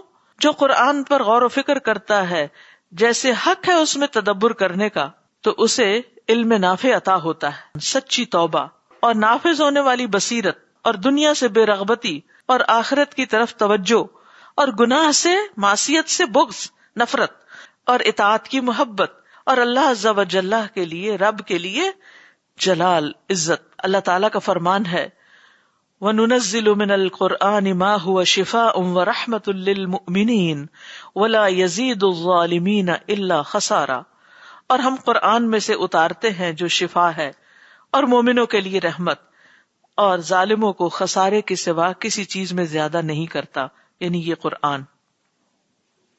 تو اس سے کیا پتہ چلتا ہے کہ اگر انسان اپنی توبہ پر قائم رہنا چاہتا ہے، پکا ہونا چاہتا ہے، تو اس کے لیے کیا کرنے کی ضرورت ہے؟ قرآن پر مسلسل غور و فکر کی. قرآن سے تعلق رہے گا تو توبہ پر بھی انسان باقی رہے گا. قرآن چھوڑ دے گا تو توبہ بھی چھٹ جائے گی، پھر پلٹنے کا ڈر ہوگا. نمبر 4، نیک لوگوں کی صحبت کی حرص اور برے لوگوں کی صحبت چھوڑنا. یہ بھی ان چیزوں میں سے ہے جو بندے کی مدد کرتی ہیں توبہ پر اور اس کو جاری رکھنے پر، توبہ قائم رکھنے پر. کیونکہ طبیعت چوری کر لیتی ہے خصلتیں. سبحان اللہ. یعنی انسان کے اندر یہ بات رکھ دی گئی ہے کہ وہ جس کی کمپنی میں رہے اس کا کچھ نہ کچھ اثر ضرور قبول کرے. وہ طبیعت خود بخود چرا لیتی، لے لیتی ہے، اخذ کر لیتی ہے اپنے آس پاس کے لوگوں کی عادتیں، ان کی سوچیں، وہ آپ پر انفلوئنس کرتی ہیں. آپ 100 بھی کہیں نا، کتنا بھی کہیں کہ نہیں میں بہت اسٹرانگ ہوں، بہت اسٹرانگ ہیڈڈ ہوں، میں نہیں کسی کی بات سنتی، نہیں، کہیں نہ کہیں لگ جاتی. آپ نے یہ نوٹ کیا ہوگا کہ بعض وقت آپ کو یوں لگتا ہے کہ بچے آپ کی بات سن نہیں رہے، لیکن کسی اور وقت آپ دیکھیں گے وہی بات وہ کسی اور کو کہہ رہے ہوتے ہیں، اپنے چھوٹے بہن بھائی کو کہہ رہے ہوتے ہیں. تو اس وقت آپ سوچتے ہیں اچھا انہوں نے سنی تھی. فرسٹ ہینڈ ایکسپیرینس ایسا ہوتا ہے کہ جیسے نو رسپانس، کیونکہ مزید لینا نہیں چاہتے، لیکن نہ چاہتے ہوئے بھی کچھ نہ کچھ لے ہی جاتے ہیں. تو انسان اپنے ماحول، اپنے آس پاس کے لوگوں سے کسی نہ کسی درجے میں کچھ کم یا زیادہ ضرور متاثر ہوتا ہے. اس لیے انسان کو اس پر بہت نظر رکھنی چاہیے کہ اس کی کمپنی کیسے. بچوں کی تربیت میں بھی 2 چیزیں بڑی اہم ہیں، جن میں سے ایک تو ان کی کمپنی، کہ دوست کیسے، ماحول کیسا ہے، اسکول کیسا ہے، کس کے ساتھ اٹھتے بیٹھتے ہیں، کس کے ساتھ کہاں جاتے ہیں آتے ہیں، ان کی عادتیں کیسی ہیں. اور دوسرے آپ کا خود کا رول ماڈل ہونا، جو باتیں آپ ان میں دیکھنا چاہتے ہیں وہ آپ خود کتنی کرتے ہیں. دوست اس دن ان میں سے بعض کے دشمن بن جائیں گے یا ہوں گے، سوائے متقی لوگوں کے. یعنی سب دلی دوست اس دن ایک دوسرے کے دشمن ہوں گے سوائے متقیوں کے. وقال النبی صلی اللہ علیہ وسلم، انسان اپنے دوست کے دین پر ہوتا ہے. فَلْيَنظُرْ أَحَدُكُمْ مَنْ يُخَالِلْ، تم میں سے ہر ایک کو یہ دیکھنا چاہیے کہ وہ کس سے دوستی رکھے ہوئے، اس کا میل جول کس کے ساتھ ہے. نمبر 5، اور توبہ کو قائم رکھنے کے اسباب میں سے یہ بھی ہے معصیت یا گناہ کی جگہ کو چھوڑ دینا، ہجرت کر جانا. اور یہ اس وقت ہے جب اس جگہ پر ہونا اس گناہ میں پڑنے کا سبب بن جائے دوسری بار. یعنی اگر انسان ایک جگہ پر رہتے ہوئے توبہ بھی کرتا ہے لیکن اس ماحول یا اس جگہ کی وجہ سے پھر وہی کر بیٹھتا ہے، مثلا سگریٹ سے توبہ کی کسی نے، لیکن انسان ان دوستوں کو نہیں چھوڑتا یا اس جگہ کو نہیں چھوڑتا جہاں سے اس کو عادت پڑی تھی یا جہاں وہ کمفرٹیبل ہوتا ہے جا کر اس کام کے کرنے میں، تو اگر وہ وہاں جانا نہیں چھوڑتا، وہاں بیٹھنا نہیں چھوڑتا، تو دوبارہ اس میں ملوث ہو جائے گا. اللہ تعالیٰ کا فرمان ہے أَلَمْ تَكُنْ أَرْضُ اللَّهِ وَاسِعَةً فَتُهَاجِرُوا فِيهَا، کیا اللہ کی زمین وسیع نہ تھی کہ تم اس میں ہجرت کر جاتے، اس جگہ کو چھوڑ دیتے. نمبر 6، اور توبہ کے جاری رہنے، قائم رہنے کے اسباب میں سے ہے اللہ کا ذکر اور اس سے دعا اور اس سے بخشش مانگنا، کیونکہ اللہ کا ذکر دلوں کی زندگی ہے اور دعا مومن کا ہتھیار ہے، اور استغفار توبہ اور رجوع کے دلائل میں سے ہے. یعنی استغفار سے پتہ چلتا ہے کہ کوئی شخص واقعی توبہ کر رہا ہے. یہ سب کچھ دل کو زندہ کرتا ہے اور اس کو جگاتا ہے اور اس سے دور کرتا ہے یا دور ہٹاتا ہے سختی اور غفلت کی وارداتوں کو، اور دنیا کے ساتھ تعلق یا دنیا کے ساتھ جو وابستگی اور محبت ہے اس کے حملوں کو بھی دور کرتا ہے. نمبر 7، اور توبہ کے باقی رہنے یا جاری رہنے کے اسباب میں سے ہے آرزوؤں کا کم کرنا اور موت کا ذکر کرنا. اسی طرح آخرت کی منزلوں کو یاد کرنا. آخرت کی منزلیں کون سی ہیں؟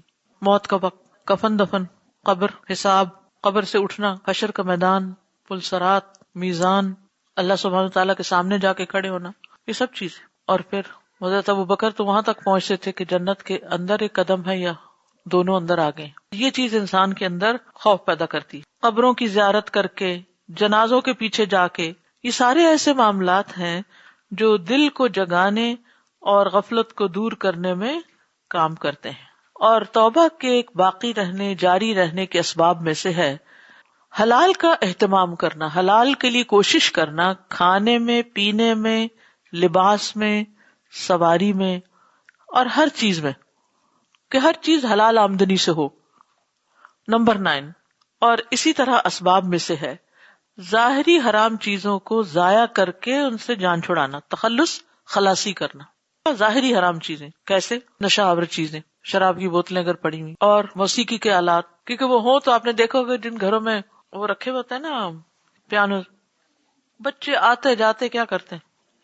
ہاتھ مارتے رہتے ہیں. اور اگر خود آپ اچھا بجانا جانتے ہو تو کسی نہ کسی وقت پھر اٹھا لیں گے.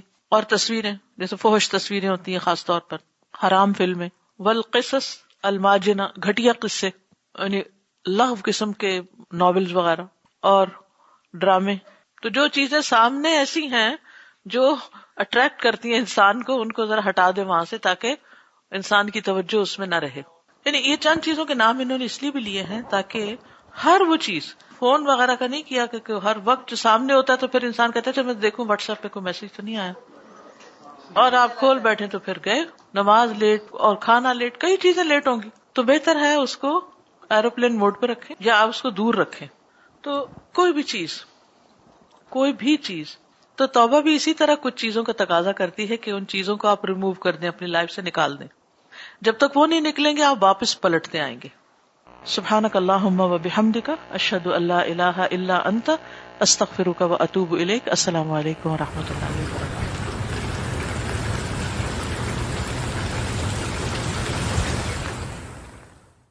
کیا پھر دیکھا تم نے، کبھی غور کیا تم نے، جس نے اپنی خواہش نفس کو اپنا خدا بنا رکھا ہے. یعنی اس نے یہ نہیں پوچھا کہ میرا الہ کون ہے، وہ کیا چاہتا ہے، اس کی کیا مرضی ہے، جس نے مجھے سب کچھ دیا وہ کیا کر رہا ہے. صرف آئی می مائی سیلف جانتا ہے، میری زندگی، میرے مزے، میری خوشی اور جو میں چاہوں کروں. اور بھٹکا دیا ہے اس کو اللہ نے علم کے باوجود. کیوں؟ کیونکہ وہ اپنی خواہشات کے پیچھے لگ کے، خواہشات میں اندھا ہو کر اپنے خالق کو اور اس کے احکامات کو بھول چکا ہے. خواہشات نفس ایسی چیز ہیں جن کے پیچھے لگ کر، جن کی تکمیل میں انسان اپنے آپ کو اوپر سے نیچے گراتا ہے، اپنی قدر کھو دیتا ہے. تو خالق کائنات کی نگاہوں میں کون قدر کھو دیتا ہے؟ جو اللہ کو نہیں، اپنی مرضی کو اپنا خدا بناتا ہے، اپنی مرضی سے جینا چاہتا ہے، اپنی منمانی کرنا چاہتا ہے. اور یہ انسان کے لیے سب سے خطرناک بات ہوتی ہے کہ کوئی بھی کام کرنے کے لیے وہ یہ نہ دیکھے کہ اخلاق کیا کہتا ہے، قانون کیا کہتا ہے، خدا کی مرضی کیا ہے، قرآن میں کیا لکھا ہوا ہے، اور لوگوں کے حق حقوق کیا ہیں. وہ کیا دیکھے؟ میری عقل کو کیا ٹھیک لگتا ہے اور میرا دل کیا چاہتا ہے اور میں کسی چیز کو کیسے دیکھنا چاہتا ہوں. ایسا شخص خدا کے منصوبے کے سامنے اپنا ایک الگ منصوبہ بنا لیتا ہے اور وہ ایک ٹکراؤ کا شکار ہو جاتا ہے. یعنی اس شخص کی پرائرٹی اللہ کی ذات نہیں، اللہ کا حکم نہیں، اس کی ترجیح کیا ہے؟ اپنی خواہشات. ہر وہ کام کرنا چاہتا ہے جس کو اس کا دل چاہتا ہے، خواہ اللہ نے حرام کیا ہو، اور کوئی وہ کام نہیں کرنا چاہتا جس کو اس کا دل نہ چاہے، خواہ اللہ نے فرض قرار دیا ہو کہ لازمی کرنا ہے. یعنی اللہ کے عائد کردہ فرائض کو فرض نہ سمجھے اور اللہ کے حرام کردہ کو حرام نہ سمجھے، نہ حلال حرام کی پرواہ کرے اور نہ کسی فرض سنت کی پرواہ کرے. کیسے جیے؟ جیسے چاہو جیو، جو چاہو کرو. اب یہ تو باقاعدہ موٹو بن گیا ہے نا لوگوں کا، جیسے چاہو جیو. اسلام میں ایسے کانسیپٹ کا کوئی تصور نہیں. تو ایسا شخص جو خواہش نفس کو سب سے اوپر رکھے، سب سے اوپر، اپنی مرضی سب سے اوپر، تو ایسا شخص دراصل کیا کر رہا ہے؟ اپنے نفس کو اپنا الہ بنا رہا ہے. ابو بکر جساس کہتے ہیں یہ وہ شخص ہے جو خواہش نفس کی اس طرح اطاعت کرتا ہے جیسے کوئی خدا کی اطاعت کرے. یعنی اپنے دل کی باتوں کو ریلیجسلی مانتا ہے. نبی صلی اللہ علیہ وسلم نے فرمایا دانا وہ ہے، عقل مند وہ ہے جس کا نفس حکم الہی کا پابند ہوتا ہے اور آنے والی زندگی کے لیے عمل کرتا ہے، اور فاجر وہ ہے جو اپنے خواہش نفس کی پیروی کرتا ہے اور پھر اللہ تعالیٰ سے بڑی بڑی توقعات وابستہ کر لیتا ہے.